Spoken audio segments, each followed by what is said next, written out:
السلام علیکم ورحمۃ اللہ وبرکاتہ۔ بسم اللہ الرحمن الرحیم۔ اللہ سبحانہ تعالیٰ سب کو ایمان اور صحت کی بہترین حالتوں میں رکھے، آمین ثم آمین۔ ہم صحابیات کی زندگی کو دیکھ رہے ہیں کہ انہوں نے اپنی زندگیوں کو کس طرح گزارا، انہوں نے کہاں صبر کیا اور کہاں اپنے ایمان کو مضبوط کیا۔ ہم صحابیات کی زندگی سے سیکھ رہے ہیں کہ انہوں نے دین کے لیے کیا کیا قربانیاں دیں اور اپنی زندگی کو کس طرح بسر کیا، کس طرح اللہ کی رضا میں راضی رہے اور کس طرح اللہ سبحانہ تعالیٰ ان سے راضی ہو گیا۔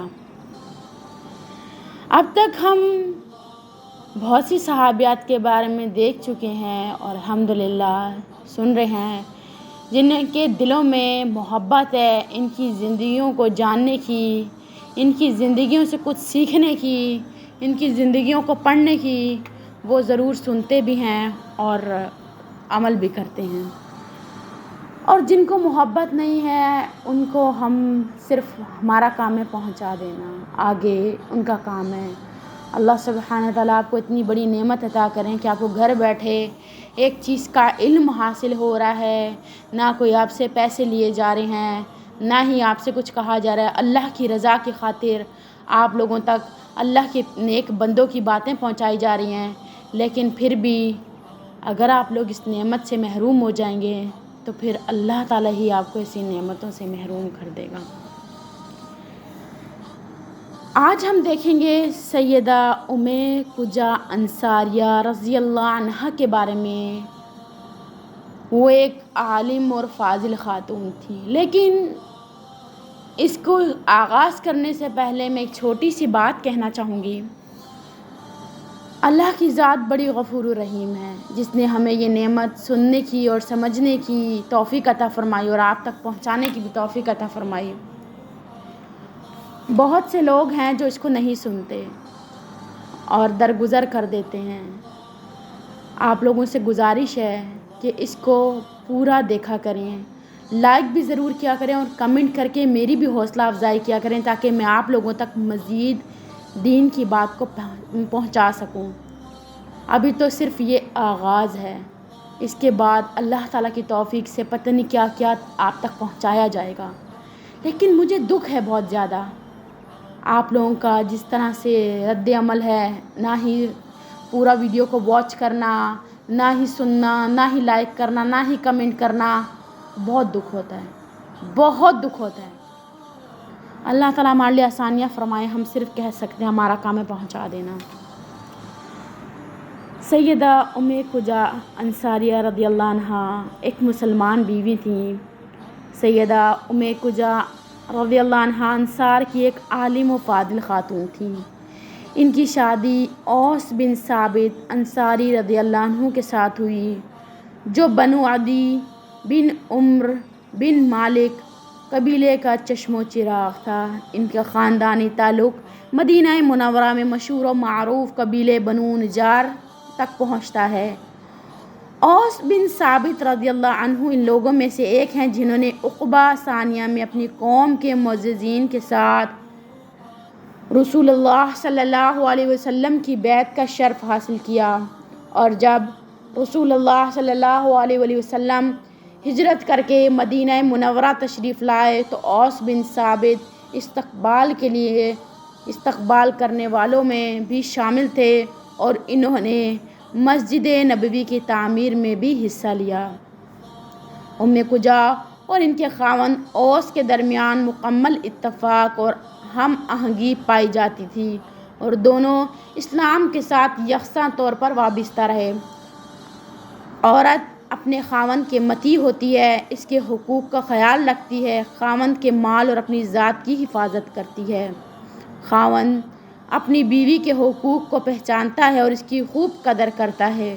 دونوں میاں بیوی ایک دوسرے کے بہترین رفیق حیات ہوتے ہیں، ایک دوسرے کا ہر طرح سے خیال رکھتے ہیں اور مل کر ایک مضبوط گھرانے کی بنیاد رکھتے ہیں۔ دونوں اس گھرانے کو اسلامی روایات کا گہوارہ اور نور ایمان کا قلعہ بناتے ہیں۔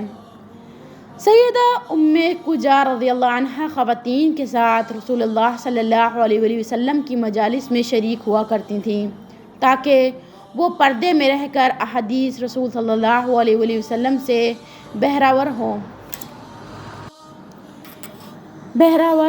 سیدنا اوس رضی اللہ عنہ بھی رسول اللہ صلی اللہ علیہ وسلم کی مجالس میں باقاعدگی سے شریک ہوا کرتے تھے اور رسول اللہ صلی اللہ علیہ وسلم کی امامت میں نمازیں ادا کیا کرتے تھے۔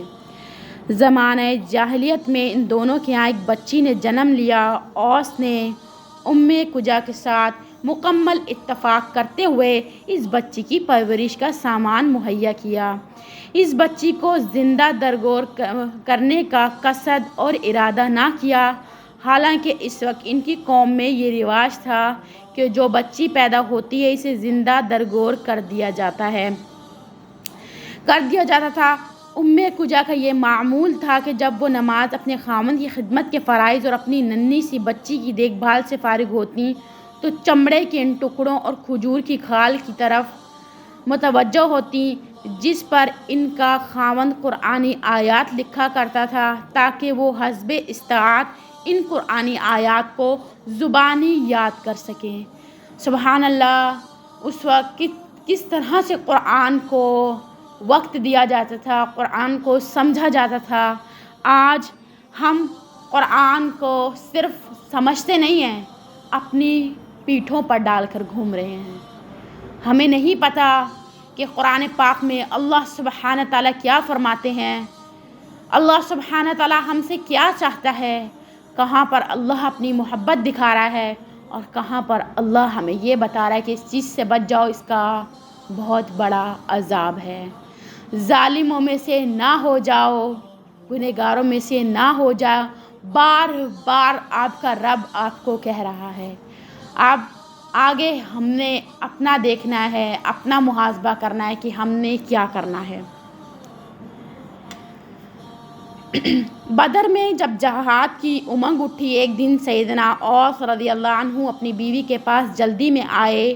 انہوں نے آتے ہی اپنا ہتھیار تھاما، جنگی لباس زیب تن کیا اور اپنی بیوی کو بتایا کہ وہ رسول اللہ صلی اللہ علیہ وسلم کے ساتھ مشرکین کے خلاف جنگ کرنے کے لیے میدان بدر کی طرف جا رہا ہے، وہ اعلیٰ کلمت اللہ کے لیے اس سفر پر جا رہا ہے۔ آگے ہم دیکھیں گے ان کی وفادار بیوی نے ان کو کس طرح جواب دیا اور ان کی وفادار بیوی نے ان سے کیا کہا اور اس پر ان کے شوہر نے ان کو کیا جواب دیا کہ وہ خوش ہو گئیں۔ وفادار بیوی نے اپنے خاوند کی راہ میں کوئی رکاوٹ ڈالی اور نہ اس سے یہ کہا کہ آپ مجھے کس کے سپرد کر کے جا رہے ہیں، جیسا کہ ابھی ہیں اگر ہمارے ہسبینڈس ہیں وہ ہمیں کہیں چھوڑ کے جاتے ہیں تو ہم لوگ پہلے پوچھتے ہیں ہمیں کس کے بھروسے چھوڑ کے جا رہے ہو، ہم کھائیں گے کہاں سے، ہم پئیں گے کہاں سے، ہم کریں گے کہاں سے، 100 طرح کے ہم سوالات کرتے ہیں ان سے، پھر ہم ان کو رخصت کرتے ہیں۔ پہلے ہم اپنا ہر چیز وصول کرتے ہیں، خرچہ پانی ہر چیز پوچھتے ہیں ہم نے یہ کیسے کرنا ہے، یہ کیسے کرنا ہے، پھر ہم ان کو کہیں جانے کی وہ کرتے ہیں۔ اس دور میں یہ سوال نہیں کیے جاتے تھے کہ آپ ہمیں کس کے حوالے کر کے جا رہے ہیں، اس لیے کہ وہ خوب اچھی طرح یہ جانتی تھی کہ اللہ اہل ایمان کا دوست اور ان کا آقا ہے، اور حقیقت میں اہل ایمان کا اللہ رب العزت بہت بہترین دوست ہے۔ اہل ایمان ہم بھی ہو سکتے ہیں وہ اس طرح سے جب ہم قرآن پر عمل کریں اور اس کو اپنی زندگی میں بھی عمل میں لائیں، قرآن و سنت کا علم حاصل کریں اور اس پر عمل کریں تو ہم بھی ایمان والوں میں شامل ہو سکتے ہیں، لیکن ہمارے پاس وقت نہیں ہے۔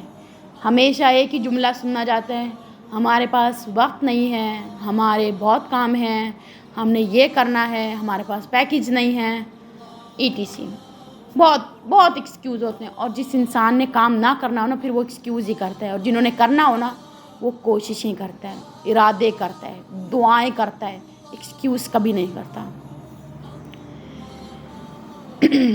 اور کافروں کا کوئی آقا نہیں۔ سیدہ ام کجا رضی اللہ عنہ نے اپنے خاوند اور مسلمانوں کے حق میں کامیابی اور ان کے صحیح و سالم واپس آنے کی دعا کی۔ ان کے دل میں ایک بات بار بار آتی رہی، آخر کار انہوں نے وہ بات کہہ دی کہ میری دلی خواہش ہے کہ میں آپ کے ساتھ مشرکین کے خلاف جنگ کرنے کے لیے جاؤں تاکہ میں بھی آپ کی طرح جہاد کا ثواب حاصل کر سکوں۔ اس طرح ہم دونوں ثواب حاصل کرنے میں برابر کے شریک ہو جائیں گے۔ اوس رضی اللہ عنہ نے اپنی وفادار بیوی کی تجویز سن کر مسکرا دیا اور سبحان اللہ کیا جواب دیا، واللہ دل خوش ہو جاتا ہے پڑھ کے۔ پھر اس سے کہنے لگا، اے کجا، کیا تم بھول گئی ہو کہ تم حالت حمل میں ہو اور اس حالت میں میدان جنگ کی طرف جانا مناسب نہیں ہے، اور پھر آپ کی گھر سے غیر حاضری میں ہماری بچی کی دیکھ بھال کون کرے گا؟ اگر میرا جہاد میں حصہ لینا تیرے لیے کافی نہیں تو میں دگنی محنت کروں گا تاکہ مجھے دگنا اجر و ثواب ملے۔ جو میرے اور تیرے لیے کافی ہو، اس بارے میں تمہارا کیا خیال ہے؟ سبحان اللہ، کس طرح جواب دیا کہ میں دگنی محنت کروں گا۔ آگے سیدہ ام کجا کیا کہتی ہیں؟ وہ کہتی ہیں، اے اوس، تم بہت ہی عمدہ شخصیت کے حامل ہو، کٹھن گھڑی میں بھی اپنی بیوی کو خوش کرنے کا ارادہ رکھتے ہو۔ تیری خوش اخلاقی کے کیا کہنے، تم اپنی بچی کی والدہ کے دل میں مسرت و شادمانی کے پھول مہکانے کا ارادہ رکھتے ہو، اسے کسی صورت غمگین دیکھنا تجھے گوارا نہیں۔ تو نے اپنی ادائے دل نواز سے اپنی ام کجا کو مسکرانے پر مجبور کر دیا۔ پھر اس کی بیوی نے اسے اور دیگر مسلمانوں کو فتح و نصرت کی دعاؤں کے ساتھ الوداع کیا۔ حق باطل ہوا، حق جو تھا وہ حق باطل پر غلبہ ہو گیا۔ جیسا کہ ہم دیکھیں گے، جنگ بدر کی تاریخ اسلام کی ایک اہم جنگ تھی۔ اس جنگ میں مشرکین کے بڑے بڑے سرداروں کا خاتمہ ہو گیا، ان کے پاؤں کے نیچے سے زمینیں نکل گئیں اور اللہ تعالیٰ کی مدد سے مسلمانوں کے حوصلے بلند ہوئے، اگرچہ وہ دشمنوں کی کثیر تعداد کے مقابلے میں بہت تھوڑے تھے۔ میدان بدر میں سیدنا اوس بن ثابت رضی اللہ عنہ نے دین کے دشمنوں کے خلاف ڈٹ کر جہاد کیا۔ اس دوران میں ام کجا نے اپنی دوسری بچی کو جنم دیا۔ جنگ بدر کفر اور ایمان کے درمیان ایک اہم جنگ تھی۔ اس میں اللہ کی ذات اور انسانیت کے دشمنوں کو ہر جماعت اٹھانا پڑی۔ اللہ تعالیٰ اپنے نور کو پورا کرنا چاہتا ہے، اگر کافر اس کو ناپسند ہی کیوں نہ کرتے ہوں۔ سرنگو ہو گئے جن لوگوں نے اللہ کی مخلوق کے ساتھ مکر و فریب کیا، وہ زمین برد ہو گئے۔ ان کے پیروکاروں پر طرح طرح کے عذاب نازل ہوئے۔ ابو جہل، عتبہ، شیبہ، ولید بن عتبہ، امید بن خلف، عقبہ بن ابی معیط اور تمام احمق اور گمراہ لوگ میدان بدر میں گاجر مولی کی طرح کاٹ کر رکھ دیے گئے۔ پھر ان سب کو بدر کے قلیب نامی کنویں میں پھینک دیا گیا۔ اللہ تعالیٰ نے حسب وعدہ اپنے رسول مقبول صلی اللہ علیہ وسلم اور اہل ایمان کو کامیابی سے ہمکنار کیا۔ لشکر اسلام کی کامیابی کی خبریں جنگل میں آگ کی طرح پھیل گئیں۔ اہل مدینہ کامیابی حاصل کرنے والے لشکر اسلام کے استقبال کے لیے والہانہ انداز میں اپنے گھروں سے باہر نکلے۔ استقبال کے لیے عورتیں بھی اپنے گھروں سے باہر آئیں۔ کوئی عورت اپنے باپ کو دیکھنے کا دلی ارمان رکھتی تھی اور کوئی اپنے بھائی کے بارے میں جاننا چاہتی تھی، اور کوئی اپنے بیٹے کی واپسی کو باچشم خود دیکھنے کا ارادہ رکھتی تھی۔ اللہ سبحانہ تعالیٰ کی توفیق سے ہم دیکھ رہے ہیں ان کو اور سن بھی رہے ہیں، اور آگے ہم دیکھیں گے کہ کس طرح سیدہ ام کجا کے جو شوہر تھے، ایک بہادر مجاہد، کس طرح واپسی آیا۔ سیدہ ام کجا رضی اللہ عنہ اپنے خاوند سیدنا اوس بن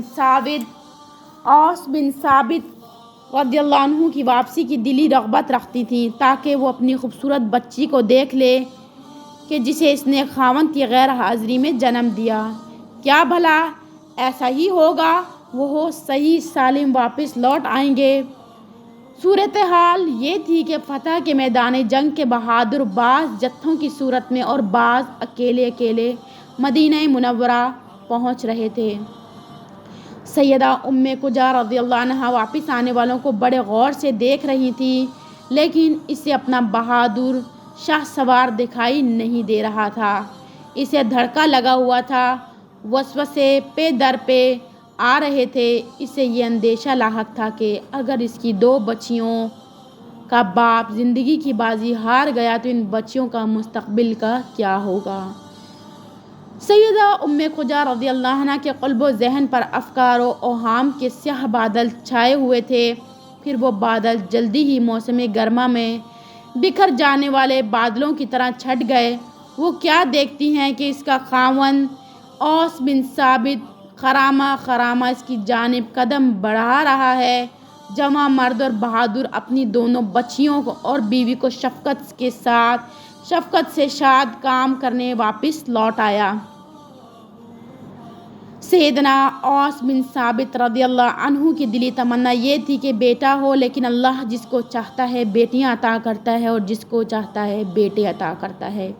یہ تو اللہ تعالیٰ کی عطا ہے۔ انسان کو چاہیے کہ اللہ تعالیٰ جو بھی عطا کر دے اسے دل کی خوشی کے ساتھ قبول کر لے۔ وہ غالب عطا کرنے والا ہے۔ جو کچھ وہ کرتا ہے اس کے بارے میں پوچھا نہیں جا سکتا، یہ تو لوگوں سے پوچھا جاتا ہے کہ وہ کیا کرتے ہیں۔ سیدنا اوس رضی اللہ عنہ اپنے خاندان سے آ ملے۔ انہوں نے اپنی دونوں بچیوں کو سینے سے لگایا اور ان کے منہ چومے۔ سیدہ ام قجہ رضی اللہ عنہا اللہ تعالیٰ کے حضور دعائیں کرنے اور مسلمان اور اپنے خاوند کے فتح یاب ہو کر صحیح اور سالم لوٹنے پر اللہ سبحانہ تعالیٰ کا شکر ادا کرنے لگیں۔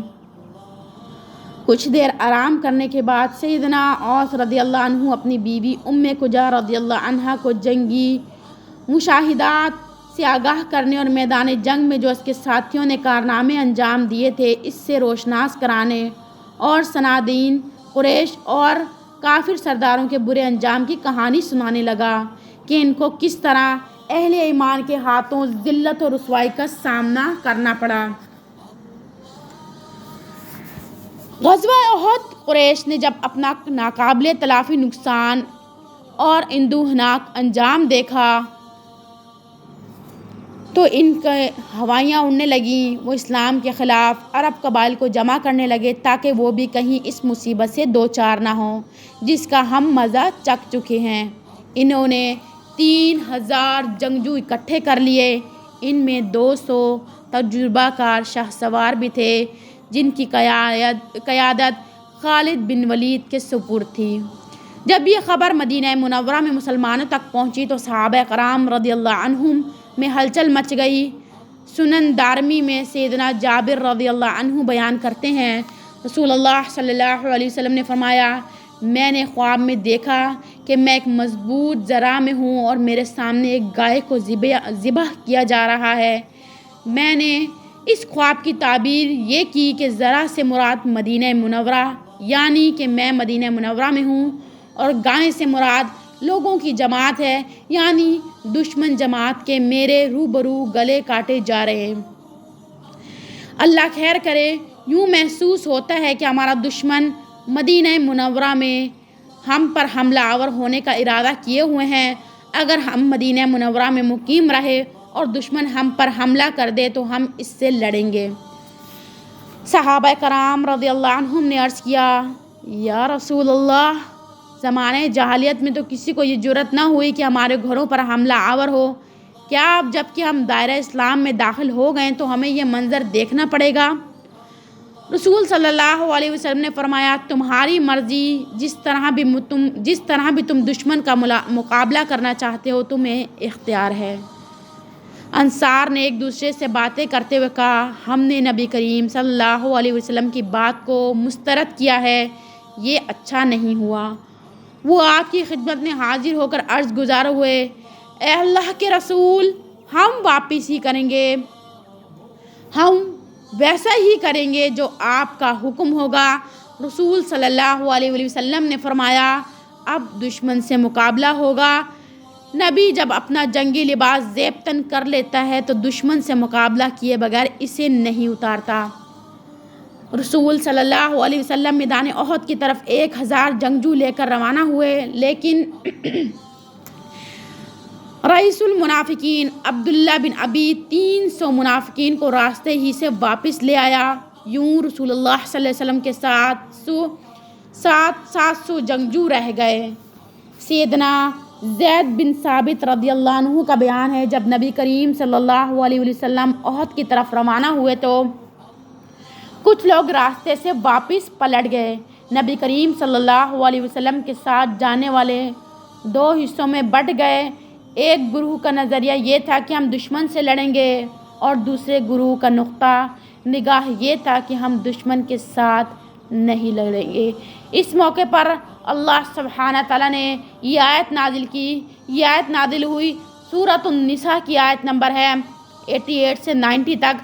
پھر یہ تمہیں کیا ہو گیا ہے کہ منافقین کے بارے میں تمہارے درمیان دو رائے پائی جاتی ہیں، حالانکہ جو برائیاں انہوں نے کمائی ہیں ان کی بدولت اللہ انہیں الٹا پھیر چکا ہے۔ کیا تم چاہتے ہو کہ جسے اللہ نے ہدایت نہیں بخشی اسے تم ہدایت بخش دو، حالانکہ جس کو اللہ نے راستے سے بھٹکا دیا اس کے تم کوئی راستہ نہیں پا سکتے۔ وہ تو یہ چاہتے ہیں کہ جس طرح وہ کافر ہیں اسی طرح تم بھی کافر ہو جاؤ، تاکہ تم اور وہ سب یکساں ہو جائیں۔ لہٰذا ان میں سے کسی کو اپنا دوست نہ بناؤ جب تک کہ وہ اللہ کی راہ میں ہجرت کر کے نہ آ جائیں۔ اگر وہ ہجرت سے باز رہے تو جہاں پاؤ انہیں پکڑ لو اور قتل کرو، اور ان میں سے کسی کو اپنا دوست اور مددگار نہ بناؤ۔ اللہ نے قرآن کی آیت اسی وقت نازل کر دی گئی کہ جو گمراہ ہیں، جن کو اللہ تعالیٰ ہدایت نہیں دیتا، ان کو کوئی بھی ہدایت کا راستہ نہیں دکھا سکتا، اور ہدایت انہی کو نہیں ملتی جو ہمیشہ غفلت میں پڑے رہتے ہیں۔ اللہ کی ہر نعمت کو دیکھتے ہوئے بھی غور و فکر نہیں کرتے۔ قرآن کی کتاب کو اپنے سامنے رکھا تو دیکھ لیتے ہیں، لیکن اس کتاب کو کھول کر ان آیات کو پڑھ کر غور و فکر نہیں کرتے کہ زندگی کا اصل مقصد ہے کیا۔ اللہ تعالیٰ قرآن کی آیت نازل کر رہے ہیں اور اس میں بھی کہہ رہا ہے کہ اللہ تعالیٰ نے جس کو بھٹکا دیا۔ یہاں پر ہمیں اپنے محاسبے کی بہت ضرورت ہے، کہیں ہمیں تو نہیں بھٹکا دیا گیا کہ ہم دین کے لیے اپنا وقت نہیں لگا پا رہے، اپنی صلاحیتیں نہیں لگا پا رہے۔ اللہ تعالیٰ ضرور اس بارے میں سوال کرے گا، اور یہ قرآن کی آیت کہتی ہے۔ دعا کریں کہ اللہ تعالیٰ ہمیں نہ بھٹکائے، اللہ تعالیٰ ہمیں ایمان والے لوگوں میں شامل فرمائے جن پر اللہ سبحانہ تعالیٰ نے انعام کیا اور اپنی جنت عطا کی، ان کے لیے جنت بنائی جس کے نیچے سے نہریں بہتی ہیں۔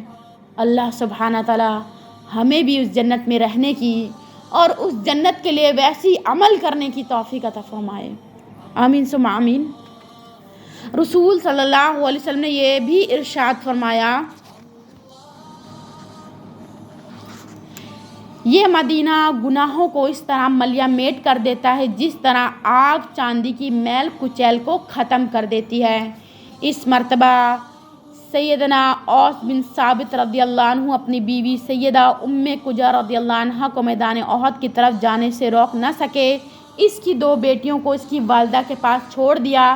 سیدہ ام کجا رضی اللہ عنہ اگرچہ لڑائی میں مہارت نہ رکھتی تھیں، البتہ وہ زخمیوں کے علاج، معالجے اور ان کی مرہم پٹی کرنے کی صلاحیت رکھتی تھیں۔ اسی طرح وہ پیاسے مجاہدین کو پانی پلانے کی خدمت میں سر انجام دے سکتی تھیں۔ سیدہ ام کجا رضی اللہ عنہ جہاد کی جانب دیوانہ وار آگے بڑھی۔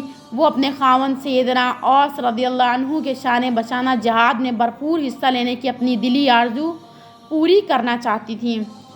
سبحان اللہ، کیا خاتون تھیں کہ جہاد کے لیے بھی اپنے شوہر کے ساتھ کھڑی رہیں، کچھ نہ سہی تو کم سے کم مرہم پٹی ہی سہی، پانی ہی سہی، لیکن اپنے شوہر کے ساتھ کھڑی رہیں۔ لیکن شوہر کے ساتھ کھڑا ہونے کی بھی توفیق اللہ سبحانہ تعالیٰ نے دی۔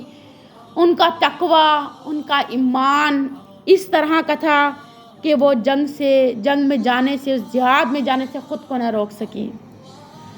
آج ہمیں اتنی تکلیفوں کے بعد دین ملا، ہم امت محمدیہ ہیں، ہمیں دین ملا، لیکن ہم اس دین کا حق کس طرح ادا کر رہے ہیں؟ بہت ہی سوچ کے افسوس ہوتا ہے کہ ہمارے پاس اپنے دین کو پہنچانے کے لیے، رسول صلی اللہ علیہ وسلم کے اس مشن کو آگے پہنچانے کے لیے نہ وقت ہے، نہ ہی ہمارے پاس کوئی پیسہ ہے، کچھ بھی نہیں ہے ہمارے پاس، صرف ہمارے پاس ایکسکیوز ہیں، بہانے ہیں ہمارے پاس. ہم بہانے دے سکتے ہیں کہ ہم نہیں کر سکتے، ہم سے یہ نہیں ہوگا، ہمارا یہ نہیں ہے، ہمارے پاس وقت نہیں ہے، ہمارے پاس فلاں نہیں ہے، ہمارے پاس فلاں نہیں ہے. تو یہ سب بہانے ہوتے ہیں. اور پھر جب اللہ تعالیٰ ہی آپ کو موقع دے رہا ہے، نعمت عطا کر رہا ہے، بار بار آپ اس سے منہ پھیریں گے تو اللہ کی ذات آپ کو اس نعمت سے ہمیشہ کے لیے محروم کر دے گی. محاسبہ آپ نے کرنا ہے کہ اپنا وقت کس طرح اللہ کے لیے لگانا ہے. اپنی زندگی میں جو اگر نماز پڑھے ہیں تو اس کو عمل میں کس طرح لانے ہیں، قرآن پڑھے ہیں تو اس کو اپنے عمل میں کس طرح لانا ہے، یہ ہم نے سوچنا ہے اور ہم نے کرنا ہے. دین کا علم حاصل کرنے کے لیے یوٹیوب پہ کچھ ویڈیوز دیکھ لینا، یا پھر قرآن کو کھول کر جس پڑھنا اور رکھ دینا، سمجھنا نہ غور و فکر کرنا، نہ کسی استاد سے علم لینا، تو ہم کبھی بھی دین کا علم حاصل نہیں کر سکتے. دین کا علم حاصل کرنے کے لیے ہمارے ارادے کا مضبوط ہونا، ایک اچھے استاد، اچھے عقیدے کے استاد کا ہونا بہت لازم ہے، جس کا عقیدہ وہ ہو قرآن من سنتی، قرآن اور اللہ کے رسول کی سنت، جو ان کے آخری کلمات تھے، جو ان کی آخری بات تھی، وہ ہونا چاہیے. انشاءاللہ ہم آگے سیدہ ام کجا انصاریہ رضی اللہ عنہ کے بارے میں دیکھیں گے، انہوں نے کیا کیا، سر انجام دیا، اور خاوند کی شہادت، قرآنی آیات انشاءاللہ ہم دیکھیں گے. اللہ سبحانہ تعالیٰ میں توفیق دے، سے خود تک نہ رکھیں، آگے بھی پہنچائیں. جزاکم اللہ خیرا کثیرا. السلام علیکم ورحمۃ اللہ وبرکاتہ.